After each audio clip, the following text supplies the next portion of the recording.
climbed out of his car, wishing he'd taken some naproxen before leaving headquarters. The pain his 10-inch abdominal scar still produced surprised him. His kidneys, which had been compromised by the fibrosis, also bothered him if he moved too fast. As he approached the people on the sidewalk, the uniformed officer said, "This is Rita Altman. Her sister is one of the victims inside. She came by this morning to pick her up and found them." The woman, late 30s and heavyset with hair to her waist, glanced at Jackson, then continued weeping into the phone as she described her ordeal to a listener. "Don't let her leave. I need to talk with her in a minute," Jackson said and hurried past. He needed to get inside the home and see the scene before it was swamped with people doing their jobs. Behind him, the scream of an ambulance raced up Harlow Road. Why the siren? Jackson wondered. They wouldn't need its paramedic services, just its cargo space to transport bodies. Ed McCrae, an older detective fond of brown corduroy, joined him on the sidewalk. They looked at each other without speaking, then started for the house. Jackson visually searched the driveway as they walked past the cars. He had a small hope of finding something the killer might have dropped. At the threshold, Jackson grabbed paper booties and latex gloves out of his shoulder bag. McCrae did the same.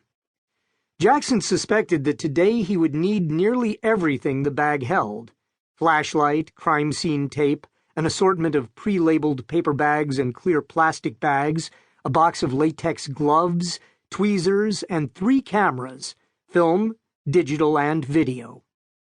He braced himself, nodded at McCrae, then pushed through the door. A sour metallic smell soaked the air, overpowering even the odor of meat scraps in the garbage. The front door opened into a narrow hallway with vinyl flooring, bordered by a step down into a carpeted, crowded living room. With a sweeping glance, Jackson took it all in. 2 well-worn couches huddled around a big TV, a cluttered desk in the corner with an old computer, a bookshelf with more sports trophies than books, and a wall covered with family photos. Then he saw the wide archway into the kitchen, and beyond it, the bodies. A patrol officer squatted near the bloody mess. He jumped at the sound of their footsteps. "This girl is alive," the officer said in an excited rush. "After we cleared the house, I went back to the kitchen to stand guard.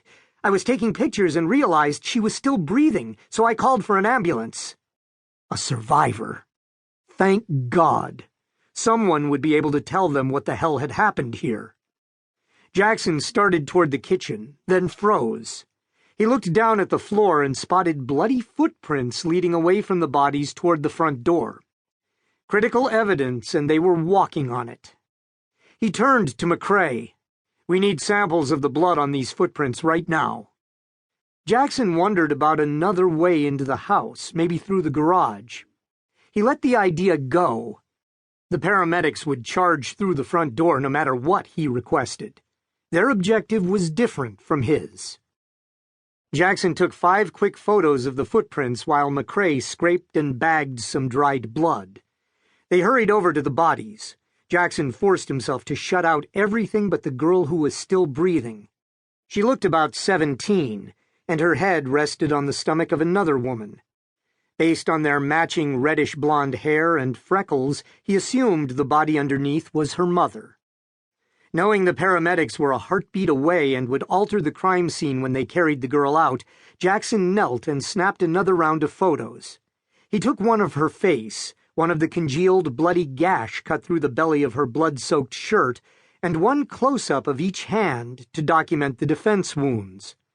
For a moment her eyes fluttered open, pale green and distant, then closed again. Jackson stepped back and took 2 pictures of her position relative to the other bodies before the paramedics rushed in. "Stop there," he said. "You're not wearing booties and we have to do this carefully. McCrae and I will carry her to the gurney." "No, we have to do this." The taller paramedic rolled the gurney into the kitchen and pushed past. He shifted to the other side of the bodies and squatted near the young woman's head and shoulders. The other paramedic grabbed the girl under her knees, and they gently loaded her on the gurney. As they tended to her wound and gave her oxygen, Jackson hung back and